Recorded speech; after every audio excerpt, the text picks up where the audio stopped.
So, in this segment, we're going to be talking about Labour and the potential austerity budget coming in. There are people trying to argue the definitions of austerity and things like that. So, for me, the definition will always be difficult economic conditions created by government in order to reduce public expenditure. So they'll target things like um, disability benefits, unemployment, things like that. Things that people who are kind of struggling in society, or if you are a person with disability, like these are the people society should look after, because it's through no fault of their own that they were born with certain conditions, or an unfortunate incidents happen where they can't work or live like everyone else, and it's unfair to them for them to be expected to work or to put the amount of hours other people do because of the fact they physically or mentally can't do that. So for me, I think personally, it's about difficult economic conditions created by government, especially to force people back into work, which we saw under the Tories. Another thing they could use austerity to do is shrink the state, which is something David Cameron did. The kind of degrees of austerity that David Cameron and George Osborne did on the economy are very high, because they looked at shrinking the state as much as possible, pushing this idea of big society, meaning that society would step in when the government kind of backs out of a situation, and that included, looking after people who are homeless, looking after people who are on benefits, looking after people who were sick, that kind of stuff. The workhouse mentality, I guess. I found this clip from the newsagents quite interesting. Always a degree of theatricality about the preparation of a budget. Who's going to have to make concessions, how tight the spending round is going to be, whether there is blood coming under the floor of the Chief Secretary to the Treasury's office because of the meeting that he or she has just had with whichever minister from a big spending department. This time round, it's gone to a different level, with a series of ministers writing to the Prime Minister, going above the Chancellor's head to say, I'm really not happy, what I'm being asked to do is unreasonable, and this kind of escalates it to a whole new level. This is way beyond theatre at this point, because normally their beef is with the Chancellor, because the Chancellor ultimately has spending decisions, sets departmental budgets and things like that, and so what we are seeing is them going essentially to the Prime Minister over the Chancellor's head, like he's mentioned there, to say this isn't on, we're not having this, and so that's how this has gone way beyond theatrics. This is a major problem. Yeah, we spoke about this on the show on Tuesday, and indeed we have reported on it as well over the past couple of weeks, which is this kind of tension which has been emerging. One person said to me that they think that it has come as a massive shock to a lot of ministers just how tight things are on the spending side. Well, she kept talking about fiscal rules and all this stuff. Why are you guys surprised? There were loads of us that called it out at the time, saying that these rules she set out mean that you're probably looking at austerity. Especially when all the early leaks came out and all the early briefings about a painful budget sounded the horn and said, look, you're looking at probably austerity here, because what they were doing was prepping the public for it. That's why you do this kind of stuff. You get out early so that no one can say we didn't warn you, and you get the public to kind of tacitly accept it, even though they're not happy with it. Although a lot of money is being found to invest in stuff, invest in capital, things like resurrecting HS2, maybe capital equipment for the NHS. On the departmental side, the day-to-day spending, that's the thing that most people notice, whether it's in local government or the Ministry of Justice. Local governments, by the way, are going bankrupt. Local councils are going bankrupt more and more, facing really big problems. The Ministry of Justice, you're talking 4 years for your case to be heard in court for some of the more complicated cases, the worst cases, that you could possibly be involved in. Taking about 4 years, and you're asking the MOJ to make cutbacks. Are you stupid? Or whatever it happens to be, education as well. The spending settlements the Treasury are imposing. Again, education taking away the prospects of the next generation. Sounds very patriotic to me. On departmental ministers are, as I said on Tuesday, as it was put to me, eye-wateringly tight. And this story, as you say, John, has come out over the last 24 hours that Secretaries of State have written to the Prime Minister basically saying they don't think what they're being asked to do is deliverable. And let me just give you an example of the sort of things that are being discussed. In order to try and make the books add up, they have been considering cuts of like £600 million to the UK Shared Prosperity Fund. That is the big levelling up fund, basically. 600 million, that's supposed to level up things across the country. 600 million is absolutely nothing. It will make some changes to some constituencies. Like, they spent I think it was like 12 million pounds just on rejuvenating the town centre where I live. I think it was about 12 million pounds. And it's made the town look a lot nicer. But it's not done much else beyond appearances and create a couple of jobs. So if you're talking 600 million pounds for the whole of the United Kingdom, that's not a lot of money. Just to pay for homelessness services or to try and plug gaps in local government, because they've got local government coming to them saying, if we do not have more money than you're currently proposing, service after service after service, whether it's homelessness for children, whatever it happens to be, are just going to go under. We've already seen services for homelessness, absolutely struggle. Services for children is absolutely in the ground. Like, you have so many problems with children in care and things like that. Children who run away from home or have left their parents or whatever. It's a complete disaster. So, we've got this patriotic government who do not care about the next generation, do not care about homeless people, who really, you could argue, only care about people in work. That's about it. No one else, really, they care about that much at all, to be honest with you. You got Darren Jones talking about the reserve, our country's overdraft money put aside every year for emergencies. The Tories blew through that hole within the first 3 months of the financial year. The country's overdraft. What are you talking about? The country doesn't have this kind of overdraft at the bank or these savings that it puts away every year. We've been running deficit after deficit for decades now. This idea that we have savings or whatever. What are you talking about, my guy? This is the kind of economic literacy that needs to be called out. And this is what Rachel Reeves was saying back in 2013. Labour will be tougher than the Tories on benefits, promises new welfare chief. They've been planning this. Her and Liz Kendall have been planning this for over a decade now, and they finally got their shot to do it. She was talking about cutting the winter fuel allowance, Rachel Reeves was, a long time ago. And the thing is, that's Gordon Brown's legacy. That's not a Tory policy. That was a Labour one. So all she's doing is murdering whatever was left of Gordon Brown's legacy after the new Labour government left. Labour won't cancel devastating Tory welfare cuts. More than 400,000 people with mobility and mental health problems will no longer be classed as unfit to work and will have their benefits cut. Is this who you voted for, really, guys? Honestly, you've got this. Very few people affected by the planned reforms are expected to move into work as a result, according to estimates published last November by the Office of Budget Responsibility, which showed the policy would increase employment by just 10,000. Just 10,000. All of this pain that they want to inflict on people just to get around 10,000 people back into work.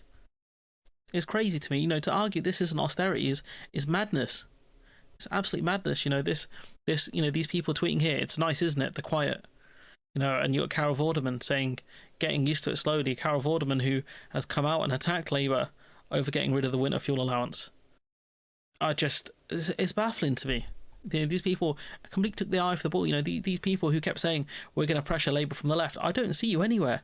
I see you talk about the Tories more than you do talk about Labour. So, you've gone from arguing, we want to, get rid of the Tories, we're going to focus on them because they're the ones in power. And then now you're talking about the Tories despite the fact that they're in opposition. Liz Kendall here is sticking to Tory plans of £1.3 billion in cuts to sickness benefits. This after they kept the 2-child cap and the winter fuel got rid of the winter fuel payment. People are sick because of lower income, poor housing, food, NHS queues, can't see a GP dentist. Why punish the poor? This idea that it's going to be on the people with the broadest shoulders. I didn't realise the people who were ill, the people on disability, were the ones with the broadest shoulders. Fool me, huh? We've got this situation here where job coaches could visit seriously ill patients on mental health wards to try and get them back into work, the government has said. Trials of employment advisors giving CV and interview advice in hospitals produced dramatic results. Liz Kendall told the BBC, I'm sure it was dramatic. People going through some of the worst moments of their lives, being hospitalised because they can't be trusted to look after themselves, or maybe they're a danger to other people. Being told, you need a full stop or a capital A in your CV. Can you imagine how stupid this is? Even the Tories didn't do this. Can you imagine how bad you'd have to be for me to say you're actually worse, potentially worse than Ian Duncan Smith? How have you done this? Who wants this? We've got the 3 billion in welfare cuts, 400,000 people being targeted. We've covered that one already. I don't get it. It's been reported by multiple outlets that this situation's happening. Rachel Reeves puts the bond markets over ministers in a high-risk budget.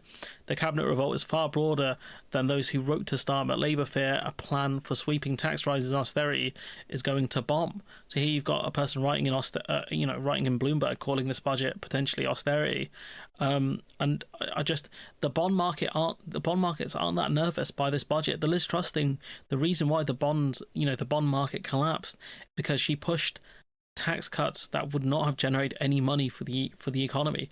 If you say, I think, to the bond markets, we're going to spend money on investing in trains, and this is how we're going to make that, essentially use that to help grow the economy or whatever, I'm sure they'll be fine. I mean, they gave 38 billion to Rishi Sunak over test and trace.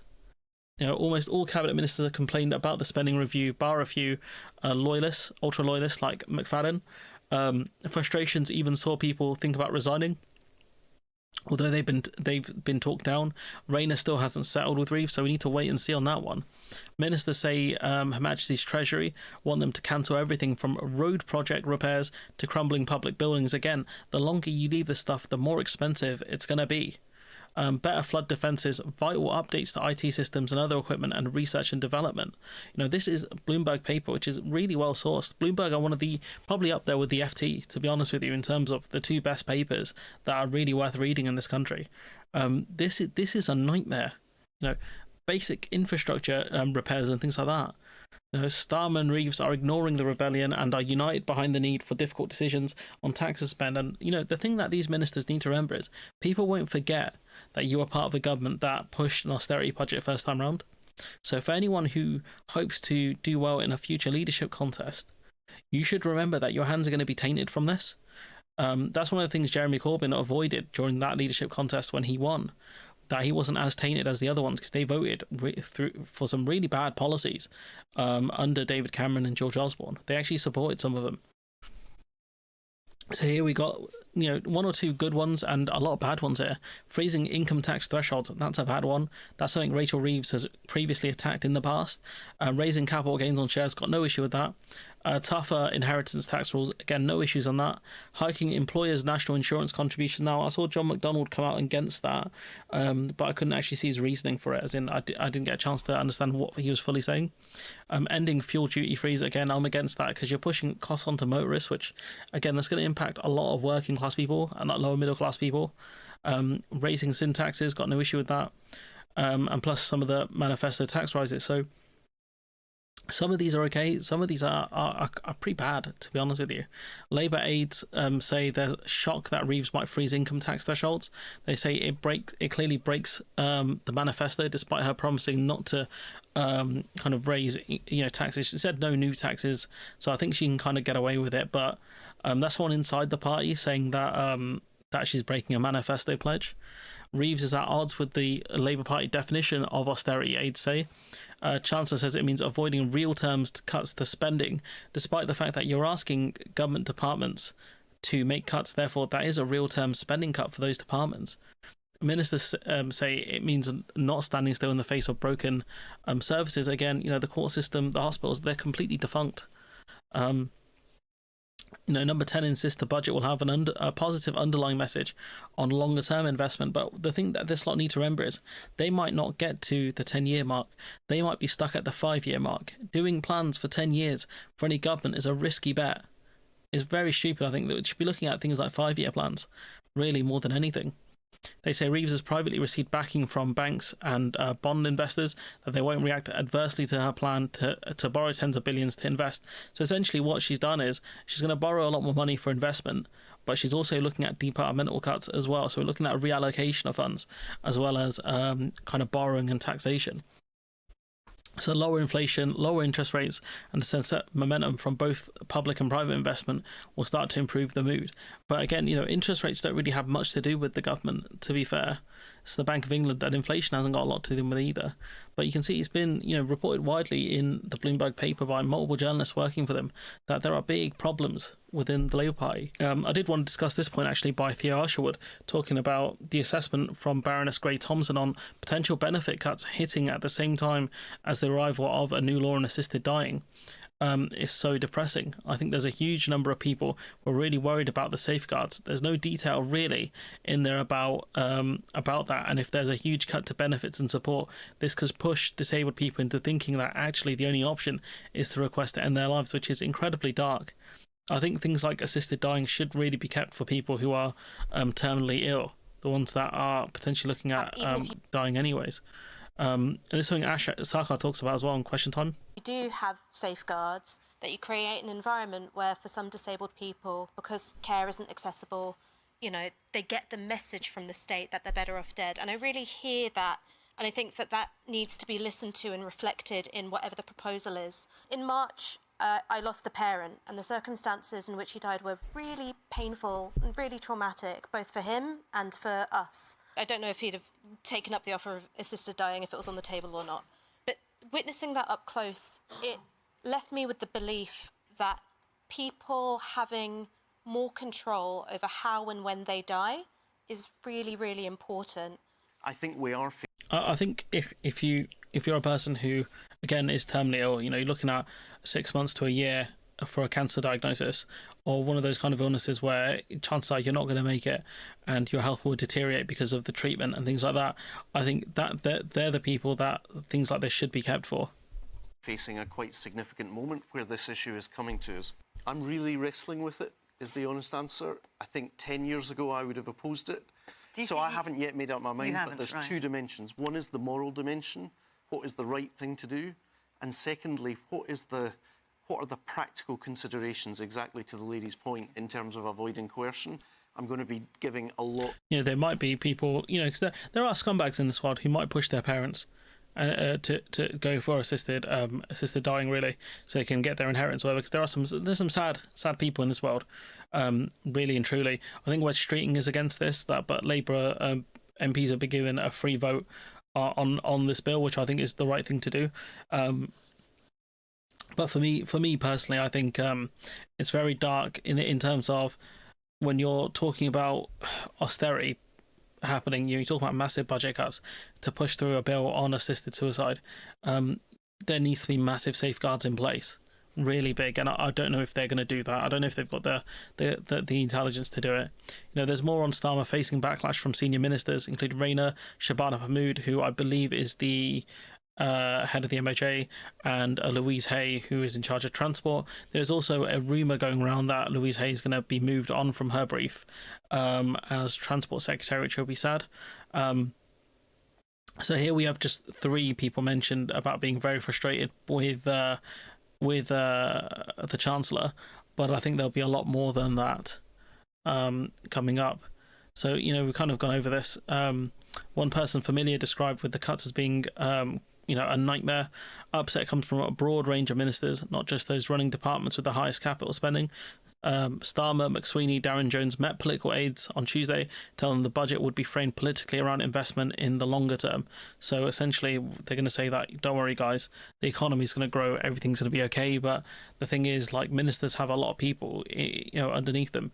When you look at things like the Ministry of Justice, for example, it's not just those ministers that need to be placated. It's the entire court system, and if certain people don't think they're going to get more support in terms of in their job roles, if you're looking at things like hiring freezes or looking at potentially job cuts, that's not really going to boost morale. I'll never forget the Nintendo CEO who, instead of cutting jobs, he cut his own salary and told people no one's going to face losing their job. And Nintendo came out with one of the great consoles of all time, which was the Nintendo Switch, because people felt like their jobs were secure and able to actually get on with their jobs, which is one of the points that he made. And I do wonder if anyone in these kind of departments feel like they're going to face the axe. And how productive are you going to be if you're looking at down the barrel of unemployment, or looking at cuts within your department? So you won't be able to do your job properly. This is honestly brain dead, especially cutting things like justice when it's already been hollowed out to the point where we had barrister strikes not long ago. is kind of the longer end of the article we discussed earlier. So if you want to read that, links will be in the description for that. Rachel Reeves, when she mentioned about tax threshold freezes, speaking in November 23, she said people on average earnings are paying more in tax because they are dragged into higher tax bands. That is a sign of failure. The government is picking the pockets of working people. So clearly, by Rachel Reeves' own metric, her budget is a sign of failure, and she's picking the pockets of working people. I didn't set the rules, she did. So she cooked herself, really. And it would appear from that Reeves quote there that the thresholds meet her definition of raising taxes on working people and therefore a breach of the manifesto. Here you've got Phil saying that no, for three reasons. First, the Tories did this, but then again, it's Labour keeping this Tory policy. Reeves just isn't undoing it, therefore it's a Reeves policy. If you have the chance to undo something and you choose not to, inherently you are doing it. This defence is dumb. Second, Labour said they weren't raising taxes, raising the three tax bands, which is consistent with this. Labour defined working people as people on low to middle incomes. They are not near the threshold. So the second 2 points are a bit stronger. I think the first point is completely embarrassing. But again, I think this wouldn't be a breach of their manifesto pledge, but I can see why people think there would be. But I think it's kind of embarrassing when you say that keeping the tax bans in place is a sign of failure and you're picking the pockets of working people when you knew 100% you're going to do the exact same thing. So yeah, that's a bit embarrassing, to be fair, on their part. She argued that the tax freeze is not a pledge breaker, even though you have some Labour aides saying it is, but it is obviously a stealth tax as well. So in my opinion, that's what it is. And there's a longer article here from the Guardian talking about this, talking about the absolute chaos of it, really, saying it's hard to describe the frenzy that gripped Whitehall on Wednesday evening as officials and ministers began to realise the potential economic pain that could be inflicted on their departments in just a few days' time. It has not stopped some involving from trying to stop it, I guess. A mess was their verdict from one Labour figure. Another opted for chaos. A third, more brutal still, saying carnage. For a few incendiary hours that night, angry and disbelieving messages flew around Westminster as ministerial teams reacted to demands meted out by the Treasury, namely to find significant savings in their departments by the end of the day. Some of them took longer, some of them threatened to resign, etc. But, the thing is, there are so many Labour MPs that they could replace any one of these ministers really easily. Some Labour ministers' figures were also alarmed by the reaction they thought resignations might follow, which is something we've seen a theme of. However, the skirmish is already seen by many as the moment when a swath of fledgling Labour administration realised how hard it is in this early phase to govern it will be. So I'm kind of butchering this. The size of the task is evidenced by the breadth and scale of potential tax rises floated in recent days by Rachel Reeves and her team's search for the 40 billion needed for the fiscal reset she wants. So again, these are political choices here. All of these are choices that she is making. No one's making her do this. Yet the potential tax raise causing more concern are those that threaten Labour's election promise not to increase VAT, income tax and national insurance.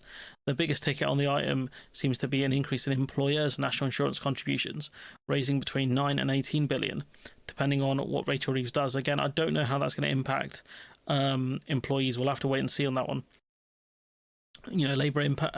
Labour say their pledge was on working people, and that obviously a business can't be a working person. If the dynamics of such a seismic budget were not hard enough to manage, both Starmer and Reeves face having to mull them over from outside the country this week as they find themselves on badly timed trips. Starmer is in Samoa attending for a Commonwealth summit, while Reeves is heading to Washington for the IMF. And so you've got issues, there's always been some sort of problem, I think, between Rayner and Reeves anyways. We saw that with the briefings over the last few years. Some people trying to claim Rachel Reeves playing a blinder, having possible tax rises out in the open ensures they do not come as a surprise. But again, we don't know what the specifics of those tax rises are. Those might catch people by surprise. But that bit, again, this is, when a government's in opposition, they do learn a lot from the current government. So one of the things the Tories did is a lot of kite flying. So they would push out a lot of these bad policies they knew people wouldn't like in order to kind of gauge public reaction. And depending on how badly the public reacted to it, the government at the time would react. And that's something I think Labour kind of learned from. Reeves and her team are now turning their attention to the big political question: how can she sell a budget containing so much apparent pain? The Observer understands that she's considering a clear message focusing on the large national insurance rise for employers, arguing that businesses need to help put the NHS back on its feet. I don't think businesses are going to care too much about that one, to be honest. I would argue that businesses need to do more to help with things like infrastructure, because they typically benefit from things like that. But this is looking like a complete disaster, to be honest with you. There's why Labour didn't come in earlier with a budget is beyond me. But the longer they dragged it out, the worse it kind of became. When a Labour MP she was asked, what can you define? Is this going to be an austerity budget? She didn't want to define it. But this idea that the adults are back in the room, I genuinely don't see it. After 14 years of absolute shambles of government, people said to me, Duck, it's not about you, you're all the same, and I don't trust any of the main parties, so I'm going to go with... The people were not wrong. Apart from that reform bit, I went for Green, so... reform. And I said to them, we're not all the same. Send one of your own down to Westminster and let me be part of a Labour government that actually delivers for you. So when they see that this is serious... So do you think cutting education and cutting from the Ministry of Justice, do you think that's delivering for people or not delivering for people? Do you think cutting, programmes for basic public infrastructure and buildings, roads and stuff, do you think that's delivering for people or not delivering for people? Serious government that is being honest about the challenges but optimistic about the future. I'm optimistic that these potholes will fix themselves without the government intervening or the council intervening. They will see what we can deliver, and we will deliver in this decade of national renewal. A decade like this, the idea you have a decade is crazy. It's crazy. You could get voted out in 4 years. You don't have a decade. You've got about 3 years really to figure this out, 3.5, and then you've got to go back to campaign voting because you've got an election coming up. This idea, especially if you call the election, in year 4 rather than year 5, because some governments do that. This is crazy business to me. This idea of a decade of renewal. They will see they don't have to have a protest vote anymore because the grown-ups are in charge and we are delivering. Oh, yes, the grown-ups. The grown-ups are all arguing with each other. Yes, the grown-ups. It's crazy business. I did see, for some people, they can't handle the truth. You've got this from Pippa, who is a very well-sourced journalist, saying a mess, chaos and carnage. That's her citing that Guardian report we saw earlier. And you got this guy here saying, reading the Guardian Observer is now like getting the Telegraph through my front door. The titles used to be a bulwark against the right-wing media. Too often they are merely... they merely trot along in their wake. Cancelled my Guardian sub, still got the Observer, not sure how much longer. They're talking about the government power. If you don't like what they're reporting, you should blame the people that they're being that are being reported on. You should blame the government at that point then, because evidently there is a massive problem within Westminster. There's a massive problem within this Labour Party that they're talking about doing these massive cuts without realising that there's going to be massive pushback on it. Yeah, this is for a different video, and for those people who said it wasn't going to be an austerity budget, the ones who keep saying to people, "Oh, this isn't going to happen" or whatever, talking about how it's about overall spend. This is for me, if you want to argue about overall spend, you'd have to argue some years we had austerity and some years we didn't. It's just crazy business. If you want to argue that it's related to public sector pay, effectively that public sector pay is the definition for austerity, that doesn't make sense. That's just a definition you've clearly made up in your own head in order to kind of justify this stuff, because if that's the case, then austerity really started in 2007 when public sector pay really came down. In 2021 teachers' pay levels remain 8% lower than they do than just before 2007. You'd have to argue that it was under the Labour Party austerity really started. That's what you'd have to argue. If you want to argue about things like public sector pay, it wouldn't really make sense. So to those people, to the people who supported me first. Me to you for an incredible year. We've been at this for a long time, and you continue to uplift me and accept me. So thank you. And to those people, it has been a great year, to be fair. So I appreciate you guys. But for the rest of you, and to the rest of you, the non-believers, the underachievers, the tweet and deleters, the austerity backers, the Team Red players, to the rest of you. You guys make me sick to my stomachs, fam. Honestly, if you guys want to look in my eyes, you guys want to do something? If you guys want to have a debate, if you guys want to have a conversation around this stuff, you know where I am. You guys, that's what I thought. No. You know, because I'm ready. I think 3-0 against you guys. To be honest, happy to discuss stuff with the rest of the gang, if that's what you guys want. Because honestly, might be running through the Labour Social Gang, or should I say, as you rebranded yourselves, the Politics Social Gang. Because if you guys are back in this, then I'm sad. I really am, because ultimately, if your bar for the Labour Party is at least they're better than the Tories, then you're going to lead us into more and more problems. Because my bar for the Labour Party will always be things like the Attlee government, the ones that actually invested in the country, that went for big housing projects, the ones that actually did stuff to really benefit society. My bar for the Labour Party is not this mid bar you set saying they're better than the Tories. Nah, my bar for Labour will always be much higher, because I expect more for them. You know, when the Tories did a lot of the bad stuff they did, I wasn't surprised. You know, and the fact that we saw so many deaths, hundreds of thousands of deaths linked to austerity, was a surprise? No, because that's what happens when you hollow out a country. You hollow out the systems within that country. You hollow out healthcare. You hollow out welfare, things like that. It's inevitable. People are going to die because of those actions. Do I expect that under the Labour government? 100% no. Do I expect them to keep these Tory party policies? 100% no. What they should have done is look at, you know, increasing taxes on the rich, look at increased borrowing, and look at things like that to really actually help grow the economy and really help people in society. Because ultimately, what is the cost of someone dying? What is the cost of people, you know, having to have more and more treatment on the NHS because of the fact that they didn't get preventive care, because the GPs are hollowed out, because kind of the scans and things like that, the things that we use for preventive care in this country have been hollowed out, and there's little chance of them being fixed.